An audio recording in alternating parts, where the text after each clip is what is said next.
Baga Chipz is stunning. Baga Chipz is class.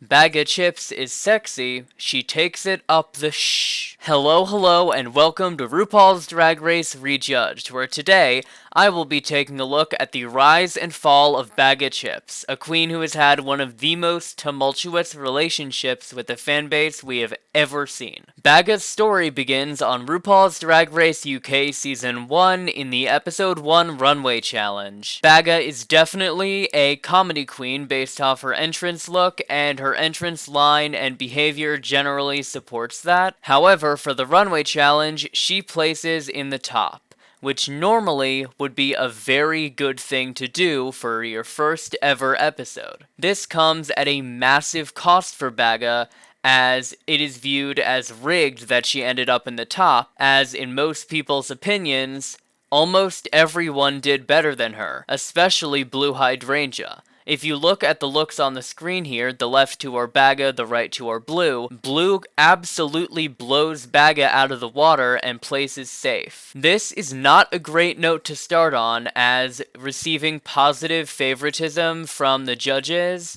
is generally one of the worst things that can happen to you. However, Baga's fortunes reverse in the episode 2 acting challenge, where she very rightfully gets a win. Baga is able to show off her comedy skills and show that she is very much going to be a force to be reckoned with this season, even without production interference. In this episode, Baga's iconic, and by iconic I mean repeated a lot, catchphrase, "much better," is first introduced as one of her lines in the acting challenge.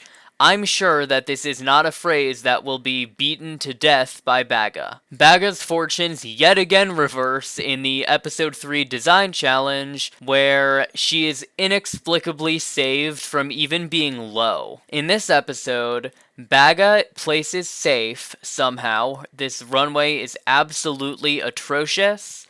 Cheryl Hole, who does a fine job honestly, is somehow low, and then production punching bags Sumting Wong and Vinegar Strokes place in the bottom, with Baga not receiving a single negative critique for this terrible look that she has constructed. We are now at 2 of 3 episodes where Baga has clearly been favored by production. Moving on to episode 4, which is the Snatch Game, things start to go pretty well for Baga. She impersonates Margaret Thatcher in the Snatch Game and gets a joint win along with the Vivian. Baga is able to show that in comedy challenges she can succeed.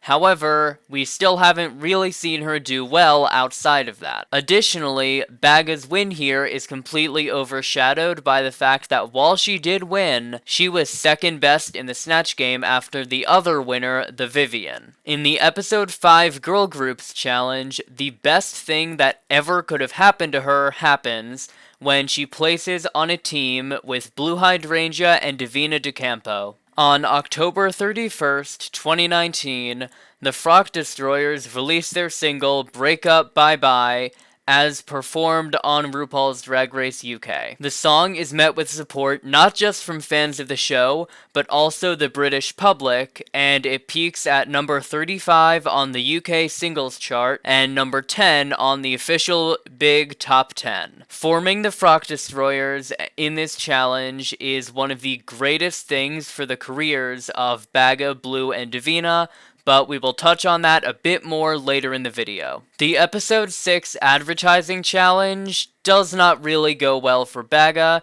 It is a comedy-based challenge that she generally flops.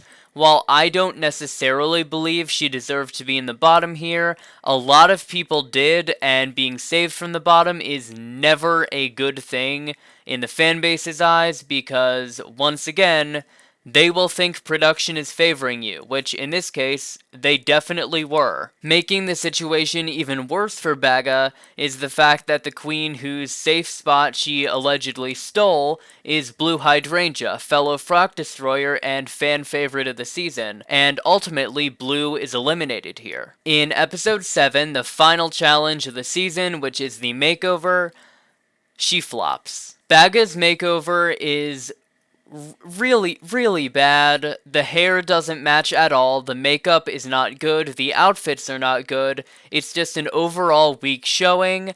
And even worse for her, she is going to be put in the bottom two, inexplicably, against Cheryl Hole, lip sync assassin of the season. In a shocking turn of events, though, Baga does not go home here. In the lip sync to Tears Dry on Their Own, I can't believe I'm saying this, Baga kinda ate. Baga Chipz, not just because she has 3 wins to Cheryl's none, stays over Cheryl and makes it to the top 3 with Davina and Vivian. A very shocking move, but honestly pretty good for Baga's career. Now for the finale, Baga, Davina, and the Vivian all do great. They participate in the remix of To the Moon. It is incredibly underrated. Baga walks the final runway in an outfit that, well, I think this outfit is the definition of the phrase, you can buy expensive clothing, but you cannot buy style. With the entire season in mind, RuPaul decides that the Vivian and Davina are the top 2 of the season, and Baga is cut at 3rd place. Now, before we get into Baga's second appearance on Drag Race, let's talk a bit more about the Frock Destroyers. Following the season, Baga, Blue, and Davina were 100% the fan favorites of the season, and Breakup Bye Bye was even more proof of that. Cashing in on that success, the Frock Destroyers would go on to release songs Her Majesty, Big Ben, and the UK Hun remix featuring Lawrence Chaney. All of these songs are moderately successful. None of them really come close to Breakup Bye Bye, but it is still a very good way for them to stay relevant within the fan base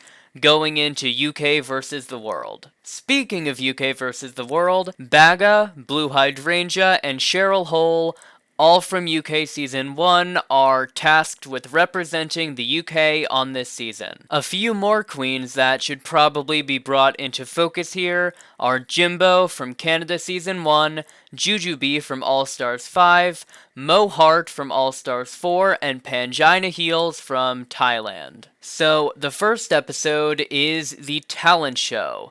Baga Chipz comes in, she is the people's princess, she is branded as Princess Diana.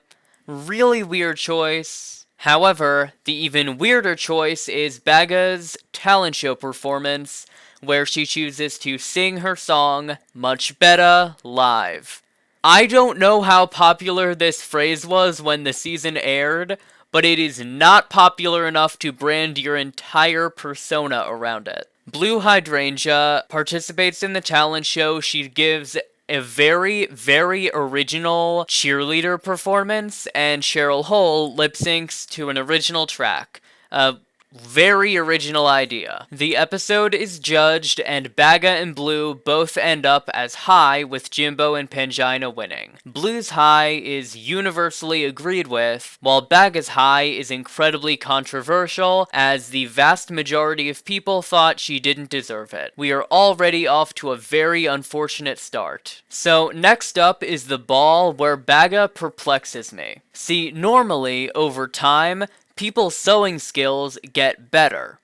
Why does she look worse than the episode 3 design challenge? Like, the theme is something RuPaul would wear.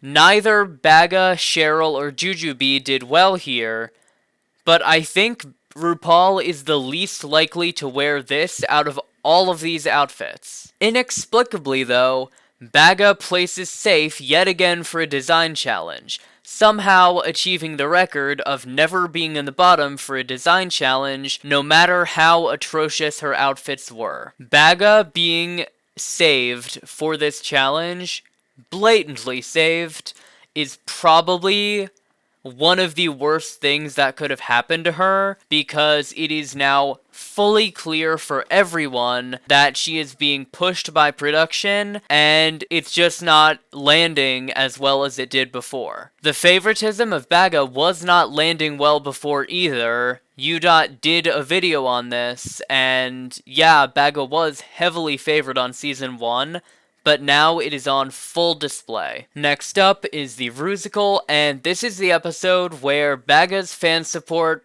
pretty much craters. Baga has a Hairspray-inspired number.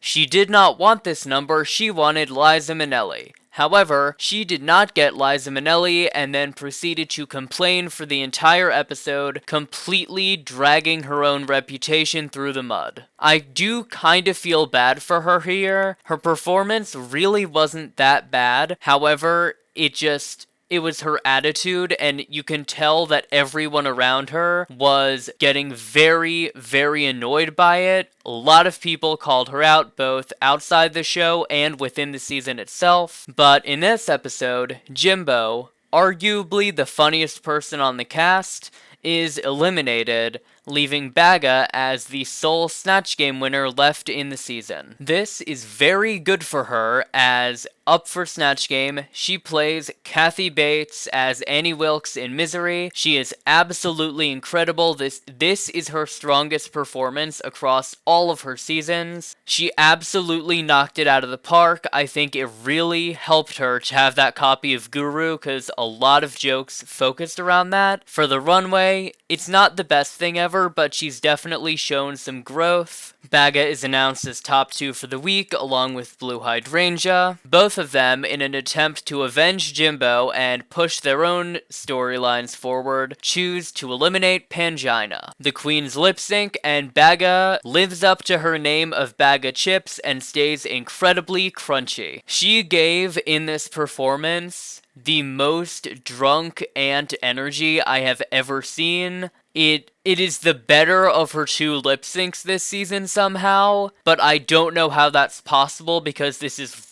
really bad. Next up, we have the Rumix. Baga does fine. It's not the worst performance of the week. However, something is pointed out this season that kinda seals her fate within the fanbase. Every single time she walks the runway, she walks to the front, does the much better arm movement she has, and then continues on. It is choreographed the exact same every single time. I didn't realize that until Michelle said it, but now that's all I can see when I see her on the runway. This is the point in the season where, to me, it became very clear that Baga had just been A, favored by production very heavily, but we knew that, B, got a very, very clutch Snatch Game win, and C, she had been riding that wave of fan favorite support she had from season 1 through this entire season. That wave finally crashes when she lands in the bottom for the Rumix. However, she is not eliminated, and she moves on to the finale with Blue Hydrangea, Jujubee, and Mo Hart. Unfortunately for Baga though, it is a lip sync for the crown.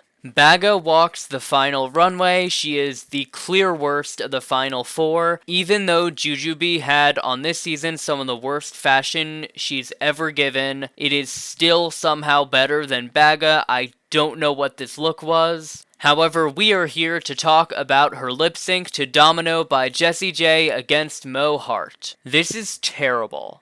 I don't know how Baga almost won this lip sync. That is how little Mo was giving, but it also shows how bad Baga was in terms of performances this season. Thankfully, Mo Hart wins this lip sync and Baga is eliminated in 4th place. That being said, Baga this season, of the 6 different episodes, was able to give 1 great performance in the Snatch Game, 2 serviceable performances in the Rusical and Talent Show, and then all the rest of it was just bad. This season destroyed Baga's reputation within the fanbase. She went from being a relatively well-known fan favorite that a lot of people wanted to see back, to the punchline of production favoritism along with Jujubee. Neither one of them honestly should have come back for this season. I get the argument for Baga, but she just didn't have the growth to do well here without production pushing her along the way. Thus concludes the rise and fall of Baga Chipz. Please let me know if you have any opinions on this in the comments, but for now, that is